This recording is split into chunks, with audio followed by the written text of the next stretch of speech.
Hello friends, అందరికీ నమస్కారం అండి. నేనైతే ఈరోజు ఉదయాన్నే మిద్దె పైకి వచ్చానండి. టెర్రస్ మీద ఉదయం పూట ఎలా ఉందో వెదర్ చూద్దామనేసి వచ్చాను. 7 అండి టైము. పనమ్మాయి పని చేసి వెళ్ళిపోయిందంటే పనమ్మాయి చేసేటప్పుడే వచ్చానండి పైకి. ఒక 5-6 నిమిషాలు అలా ఇలా తిరిగాను. చాలా ఫ్రెష్గా ఉందండి. వెదర్ అయితే చాలా అందంగా ఉంది. గాలి కూడా ఫ్రెష్గా వస్తుందండి. పక్షులు చూడండి ఎలా వెళ్తున్నాయో.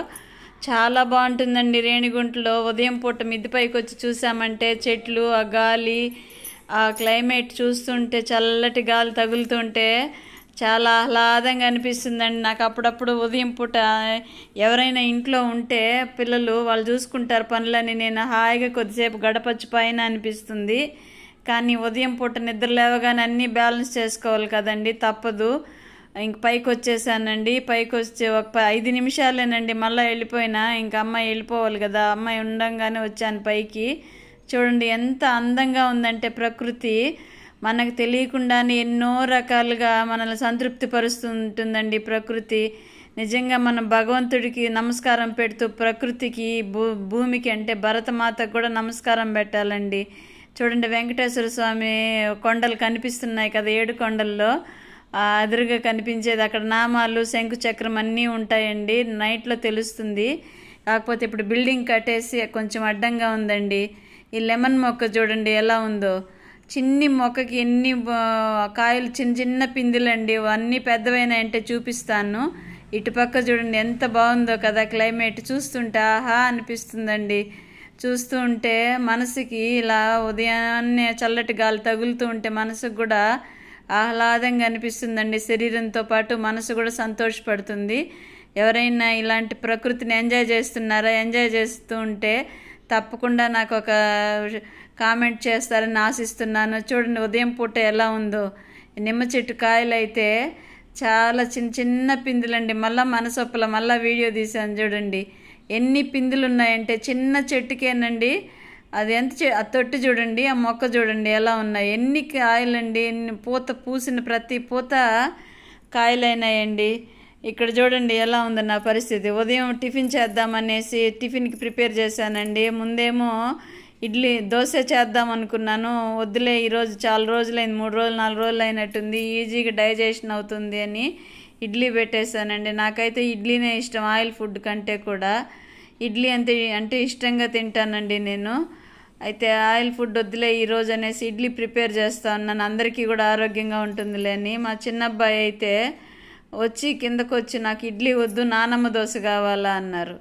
ఇంకా నానమ్మ దోశ అంటే వెరైటీ అండి. నాకు అప్పటికే కొంచెం లేట్ అయింది. టమోటా చట్నీ చేశాను. ఇడ్లీకి అన్ని కాంబినేషన్ బాగుంటుందండి. ఇడ్లీకి దోశకి టమోటా పచ్చడి చేస్తే అటు రైస్లోకి పనికొస్తుంది, ఇట్లా టిఫిన్లోకి పనికొస్తుందని టమోటా చట్నీ చేసి అక్కడ పెట్టాను. ఇడ్లీ పెడతా ఉన్నాను. ఇంకా వాడొచ్చి నాకొద్దు ఇడ్లీ, ఎప్పుడు ఇడ్లీనేనా, నాకు నానమ్మ దోశ చేసి పెట్టు అన్నాడు. ఇంకా మా వారికి కూడా ఇష్టం అండి.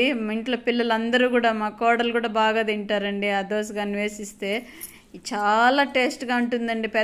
పెద్దోళ్ళ కాలం నాటి వంటలేనండి, అద్భుతంగా ఉంటాయి. కాకపోతే వాళ్ళు వాడే పదార్థాలు మనం సేమ్ ప్రాసెస్ చేసామంటే వాళ్ళు చేసిన టేస్టే వస్తుందండి. కాకపోతే మనం మిక్సింగ్ చేస్తాం కదా అవి ఇవి, దానివల్ల ఒక్కొక్కసారి టేస్ట్ అటు ఇటు అవుతుంది. కానీ ఆమె నేర్పించిన విధంగానే చేశానండి. ఆమె చేయకపోతే మా మామయ్య గారు చేసి పెట్టేవాళ్ళండి మాకు. ఈ దోశ మాత్రం మామయ్యకి కూడా ఫేవరెట్. మా మామయ్యకి కూడా అత్తమ్మ చేసి పెట్టేవాళ్ళు. తిడుతూ చేసేవాళ్ళు, ఈయనకి ఇదొక పని, అవే ఓపికగా చెయ్యాలి, ఎవరు చేస్తారు అని. మళ్ళీ నేను చేస్తానంటే ఒప్పుకునేవాళ్ళు కదా, ఆమె చేసి పెట్టేవాళ్ళు. ఆమె వంట చేయకుండా ఆగిపోయిన తర్వాత నుంచి నేను చేస్తూ ఉంటాను. ఇంట్లో అందరికీ ఇష్టం అండి. ఇదిగోండి దోశ పిండితోనే, మీకు ఆల్రెడీ తెలిసి ఉండొచ్చు, తెలియని వాళ్ళకి చెప్తున్నాను. ఎవరైనా తెలియని వాళ్ళు నా లైవ్ అంటే నా వీడియో చూస్తూ ఉన్నట్లయితే వ్లాగ్ తప్పకుండా ఒక కామెంట్ చేస్తారని ఆశిస్తున్నానండి. ఇదిగోండి ఒక గంటి దోశపిండి పలసగా కలుపుకునేసి సపరేట్గా ఆనియన్స్, పచ్చిమిర్చి, నేనైతే ఎండుమిర్చి వాడుతున్నానండి వారం నుంచి. అదే కొంచెం కడుపులో మంటగా అనిపిస్తుంటే ఇదే బెటర్ అని ఇదే వాడుతున్నాను. ఎండుమిర్చి, పచ్చిశనగపప్పు, కొద్దిగా మినపప్పు, కరివేపాకు, కొత్తిమీర అవన్నీ ఫ్రై చేసుకోవాలండి. ఆనియన్స్ ఎక్కువ వేసుకోవాలి దీనికి. మన వాళ్ళకి ఆనియన్ ఫేవరెట్, ఏ డిష్ చేసినా ఇష్టంగా తింటారండి మనోళ్ళు. ఇంట్లో వాళ్ళు. మీకైతే వితౌట్ ఆనియన్ ఫుడ్ తింటారా? మీరు నాకు కామెంట్లో తప్పకుండా తెలియజేస్తారని ఆశిస్తున్నాను. ఇదిగోండి, ఇలా దాని మీద పరిచేసి పల్చగా ఆనియన్స్ మసాలా అంతా కూడా పరిచేసి దానిపైన ఇంకో గరిటె పిండి పోయాలండి. ఆనియన్స్ అంతా కవర్ అయిపోయే విధంగా పోయాలి. అయితే దీనికి శనగ నూనె వాడితే సూపర్ టేస్ట్ అండి. సన్ఫ్లవర్ ఆయిల్ అంటే అదో టేస్ట్ మారిపోతుంది. నేను చెప్పాను కదా, పెద్దోళ్ళు ఏదైతే వాడతారో దాన్నే మనం ప్రొసీడ్ అయినామనుకోండి, అంటే అదే విధంగా అలవాటు చేసుకున్నామనుకోండి, వాళ్ళ వంటల టేస్ట్ మనం పట్టేయచ్చు ఇంచుమించుగా. అదే క్వాంటిటీలో మనం వాడుతూ ఉన్నట్లయితే వస్తువులు కూడా. అయితే ఇక్కడ నేను శనగ నూనె వేసానండి. కొద్దిగా ఆయిల్ ఎక్కువే అవుతుందండి దీనికి. దోశ కంటే బాగా రోస్ట్గా కాలాలి కదా, కాబట్టి ఇలా వేసి దానిపైన ఆయిల్ వేసాను. ఆల్రెడీ ఆనియన్స్ ఎక్కువ ఆయిల్లో వేపలేదండి, లిమిట్గా ఆనియన్స్ వేగేంత వరకు ఆయిల్ వేసాను. ఇదిగోండి, అలా పిండి వేసి కొంచెం కాలిన తర్వాత తిప్పించుకోవాలండి. ఇలాగ గోల్డ్ కలర్ రావాలి. వీడియోలోకి అయితే కొంచెం బ్లాకిష్గా కనిపిస్తుంది కానీ కరెక్ట్ గోల్డ్ కలర్ వచ్చిందండి.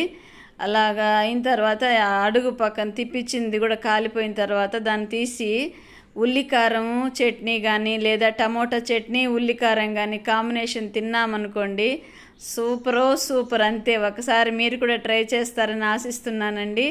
చాలా చాలా టేస్ట్గా ఉంటుందండి. ఒక్కటి తిన్నామంటే అలా పడుకుంటాం, మధ్యాహ్నం ఆకలి కూడా అవ్వదు. నచ్చితే ఒక లైక్